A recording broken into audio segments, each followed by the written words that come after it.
En esta videopráctica vamos a continuar con alguna iniciada anteriormente del tipo de las que hemos llamado básicas, que si recordáis hacía referencia a dotar de una dirección IP a una de las estaciones de trabajo que teníamos en Windows 8. Estamos de nuevo en nuestro servidor, Windows Server 2012, con nuestra estación de trabajo. Me parece recordar que justo en el punto en que la dejamos, es decir, le habíamos dado una dirección determinada. Vamos a comprobarlo, hacemos un ipconfig/all, que ya recordáis, y había tomado una dirección 192.168.161 correspondiente a la red donde teníamos ubicado nuestro controlador de dominio y nuestro dominio chispa.no. Volvemos a hacer un ping a ver si esto sigue funcionando. Ya hace cierto tiempo, el pin sería al 200 y efectivamente vemos que existe la conectividad y que esto está funcionando. Bueno, pues se trataba ahora en este caso de ver de qué herramientas disponemos que podríamos utilizar para casos de tener problemas de conectividad y un poco hacer referencia a cómo utilizar esas pequeñas herramientas. Una de las más importantes es la que tenemos aquí. Parece muy simple, pero da mucho de sí. Es el ipconfig.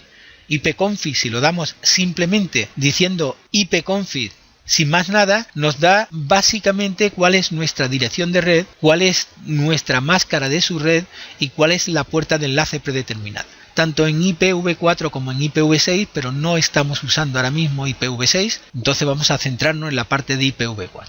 Nos dice que la dirección, como ya vimos, es 192.168.161, que la máscara es la que corresponde a una red de tipo C, es decir, el identificativo del host sería el 61 y el identificativo de la red 192.168.1 y que la puerta de enlace es 192.168.1.1. Perfecto. Bueno, esta herramienta que es tan simple tiene muchas más opciones, de manera que si decíamos hacemos un ipconfig/all nos da la misma información más una serie de aportes como pueden ser la puerta de enlace, el servidor de DHCP, los servidores principales y secundarios de DNS, el nombre de host de nuestro equipo, el tipo de nodo, el dominio a que pertenece, etcétera, etcétera. Incluso pues las MAC, como veis por ahí, de los adaptadores, etcétera. Luego, con esta segunda opción tenemos más información, pero podríamos utilizar ipconfig también con otras opciones. Si hacéis ipconfig/ y el simbolito de interrogación, veréis ahí todas las posibles opciones que tenéis. De manera que, por ejemplo, tengo aquí un ipconfig release, que significa que me libere de la IP que yo tengo. Si estoy funcionando contra un servidor de DHCP, el release me liberaría esa y tendría que ejecutar otro comando que se llama renew, renegociar, para volver a negociar una nueva IP que me fuera otorgada por el servidor de DHCP. Pero además de eso tengo, por ejemplo, register DNS. Esto lo que hace es acudir al servidor de DNS y decirle que quiero que registre cualquier modificación que yo haya tenido en el nombre, en la IP. ¿Cómo haría eso? Pues ipconfig/register DNS, así como suena y todo seguido. Eso da un cierto tiempo, unos 15 minutos o algo así. Realmente se hace mucho menos tiempo en los que si no se hubiera registrado se registran las modificaciones. Nos recomienda aquí, como veis, que miremos el visor de sucesos en 15 minutos, pero esto es prácticamente automático. También teníamos por aquí ipconfig/display DNS. Esto nos da la caché del DNS. Ya lo hemos visto en alguna otra ocasión. ipconfig display DNS. Le damos y esto nos muestra si hemos salido a internet, pues que está cacheado de aquellos sitios donde hayamos salido a internet. Y tengo finanzas, tengo respuesta. Si yo quisiera borrar esto me puede inducir algún tipo de error. Puede ser que alguien haya envenenado mi caché y haya metido una dirección IP que no corresponde a lo que yo estoy buscando. No vamos a entrar en esos detalles, pero si yo quisiera eliminarla, entonces tendría que hacer ipconfig flush DNS. Se vacía la caché, con lo cual si vuelvo a hacer otra vez ipconfig display DNS no se puede mostrar la caché. De manera que veis que hay varias acepciones más de ipconfig y que pueden ser unas pistas interesantes para saber qué están pasando. Tengo por ahí otra herramienta que se llama NSLookup. Normalmente cuando estamos en el DNS yo puedo supervisar ya hace bastante tiempo el DNS con una solapita que hay por ahí de comprobación o de monitoreo del DNS. Pero no obstante, con la herramienta NSLookup yo puedo actuar desde un cliente y esto me está diciendo que el servidor predeterminado, por ejemplo, es este de Yastel, que tiene esta dirección, y si yo quisiera ahora saber una máquina determinada qué dirección tiene, pues metería el nombre de la máquina, por ejemplo esta máquina hemos dicho que se llama pc0.chispa.no y él me debe de decir cuál es la IP que corresponde a esa máquina. Entonces me dice que el servidor es tal y que no encuentra la IP que corresponde a esta máquina. ¿Eso qué quiere decir? Pues que el servidor de DNS, este que estoy usando, obviamente no guarda un registro de mi propia máquina. Si yo estuviera usando un servidor local, ¿qué es lo que yo debería de hacer? El servidor local me diría cuál es la dirección de mi propia máquina. Y al revés, si yo meto la dirección, me dice cuál es el nombre de mi máquina. Bueno, vamos a ver eso. ¿Cómo podríamos ver eso? Vamos a irnos a las características de red, como ya vimos. Nos vamos a abrir el centro de red de recursos compartidos, cambiar el adaptador. Y si tengo montado, que no lo sé ahora mismo, pero bueno, si no lo tengo lo probaremos. Si yo tuviera montado ahora el servidor de DNS dentro de mi controlador de dominio, que sería lo habitual, pues yo podría decirle aquí que el DNS al que correspondiese no fuera el que le da automáticamente el servidor de DHCP, sino que fuera el DNS de mi controlador de dominio, que sería el 192.168.1, dijimos que era 200. Le doy a aceptar, le doy cerrar, le doy cerrar. Fijaros, si yo no tuviera puesto un reenviador en el 200, aquí me debería de aparecer que no tengo conexión a internet. Luego, si después de cambiar esto me sigue diciendo que tengo conexión a internet, lo normal es que yo tenga montado mi DNS en el controlador de dominio y además tenga el reenviador externo para que me dote de conexión con internet. Vamos a salir un poco del NSLookup. Salgo de ahí y voy a ver de nuevo con el ipconfig qué dirección tengo. Con el ipconfig/all me dice que el servidor de DNS ahora es el 192.168.1.200. Perfecto. Vamos a hacer ahora el NSLookup. Ahora me está tomando de forma predeterminada el 200. Vamos a decirle ahora que me dé cuál es la dirección IP de mi propio equipo, del pc0.chispa.no. Ahora sí, me dice que es 192.168.1.61. Bueno, fijaros que el NSLookup puede hacer muchas más cosas. Le tenéis que echar una ojeada más a fondo. Simplemente os presento la herramienta, pero por ejemplo, decíamos que con NSLookup no teníamos que hacer tampoco todo esto, ¿eh? Esto ha servido un poco como orientación, pero yo puedo hacer un NSLookup donde diga cuál es el servidor que quiero que me atienda.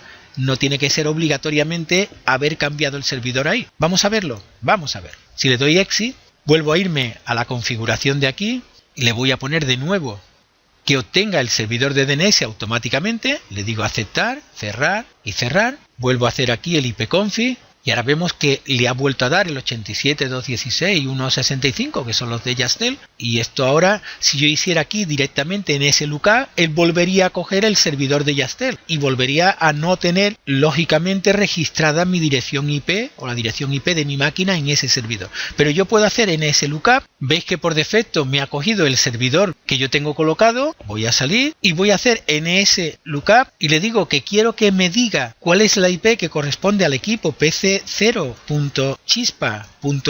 pero consultando el servidor 192.168.1.200. Entonces, sin necesidad de tenerlo cambiado, el predeterminado puede seguir siendo el que era, pero él me consulta el servidor y ahí sí encuentra un registro en el DNS que dice que el PC0 tiene como dirección IP la 192.168.1.61. Bueno, pues hemos visto ipconfig, hemos visto NSLookup. No tenemos mucha estructura montada aquí, por lo que no tiene mucho sentido, pero os la voy a comentar. El tracert. Tracert es un comando que, como veis ahí entre las opciones, lo que me va a permitir es que yo dé una dirección de destino y él me diga a través de qué proxies, a través de qué router él va saltando hasta conseguir esa dirección de destino. De manera que si yo hiciera aquí tracert, no tiene mucho sentido, voy a saltar con uno solo, pero 192.168.1.200, pues me dice que pega un solo salto y se coloca en el DC 2012, que es la dirección 200. Existe un tracert externo para poder localizar equipos externos. Si yo aquí hiciera tracert Microsoft.com, veis que pega un primer salto que es buscando la dirección del router mío, el 192.168.1.1, que a continuación pasa al 1.40.221.87, etcétera, etcétera, y nos va diciendo el camino que va siguiendo hasta llegar al servidor de Microsoft.com. Bueno, hemos visto una herramienta, como aprovechamos mientras que finaliza esto, hemos visto una herramienta como es ipconfig, bastante interesante. Simplemente os sugiero que la miréis bastante más a fondo, ¿eh? Hemos visto el NSLOOKUP, se pueden sacar muchas más conclusiones de NSLOOKUP, incluso una herramienta que se puede utilizar desde fuera si no están protegidos los DNS, pues para que nos den información de los registros de recursos, etcétera, etcétera. Estamos viendo el TraceRT, es una herramienta lenta, en este caso ya ha agotado el tiempo de espera. Hay una herramienta que apareció en una edición y no la hemos utilizado mucho, voy a cortar esta ya, se llama el PadPing. El PadPing es una especie de mezcla entre el ping y el traceroute, pero internamente, que sepáis también que existe y nos puede servir. Aquí vemos que ya ha terminado la traza completa y por supuesto, y ya entraremos con más detalles, el visor de sucesos y la PowerShell, que dejamos un poco aparte y que ya analizaremos, insisto, con más detalle. Todas estas herramientas nos pueden servir para ver si hay algún problema de conectividad. También tenemos otra muy interesante que olvidaba, que era cuando abrimos aquí las redes, hay una parte que es la de solucionar problemas. O bien aquí le puedo decir que me haga un diagnóstico de qué es lo que pasa si tengo problemas, y el diagnosticar me detecta muchos de los problemas que hay, incluso los arregla en alguno de ellos, cuando hay una falta de conectividad por un error que hemos cometido o cuando no se alcanza determinada ubicación debido a que hay que reiniciar la tarjeta, se reinician, etcétera, etcétera. Ahora mismo realmente no tenemos problema. Vamos a crear ahora algún problema y vamos a tratar de averiguar qué es lo que ocurre. Cerramos aquí, vamos a irnos aquí al entorno de red y en la carpeta compartida hay un script que han creado los compañeros. Vamos a copiarlo, lo voy a meter dentro del System32, lo pegamos ahí y ahora voy en modo administrador a irme de nuevo al símbolo de sistema. Lo he pegado en el System32 porque es donde de forma predeterminada me voy a ejecutarlo, es problema.bat, ya se ha ejecutado. Voy a intentar hacer un ping de nuevo al servidor 192.168.1.200 y efectivamente algún problema de conectividad me han creado. De todas maneras han tardado muy poquito en hacerlo, así que debe ser muy tonto o muy simple. ¿Qué podíamos hacer? Bueno, vamos a utilizar lo primero el tema de diagnosticar, este que comentábamos. Nos vamos a abrir el centro de redes y recursos compartidos, nos vamos a la interfase y hacemos clic derecho y diagnosticar. Nos dice que DHCP no está habilitado para Ethernet. Bueno, si lo teníamos habilitado quiere decir que nos lo han deshabilitado de alguna manera. Entonces lo siguiente sería, vamos a ir a lo más rápido, sería hacer un ipconfig y ver qué dirección de IP tenemos. Cerramos aquí, vamos a hacer un ipconfig y... Bueno, os comento, ya aprovecho, nos han cambiado la dirección IP, simplemente, tampoco se han torturado demasiado. Pero aprovecho para comentaros, si leéis aquí, a esto le suelen llamar la dislexia del informático, ¿eh? Tú lees y pones 192.168 y lo hemos escrito tantas veces que es lo que leemos, pero realmente pone 198.160. De manera que nos han cambiado la IP, podemos volver a ponerla otra vez automatizada. Vamos a abrir de nuevo el centro de redes y recursos compartidos. Tampoco ha tenido mucha gracia. Cambiamos la configuración, nos vamos a propiedades, veis, nos han sustituido. Voy a ponerla bien, como no tenemos el flag activado debe de renegociarla sin ningún problema. Vamos a comprobar que efectivamente es cierto. Vamos a repetir el ipconfig, ya nos ha dado una dirección correcta, 192.168, y ahora volvemos a hacer un ping al 200 y efectivamente funciona. Bueno, han sido una serie de excusas para pegar un repasillo a todo esto que espero que os haya servido. Hasta muy pronto.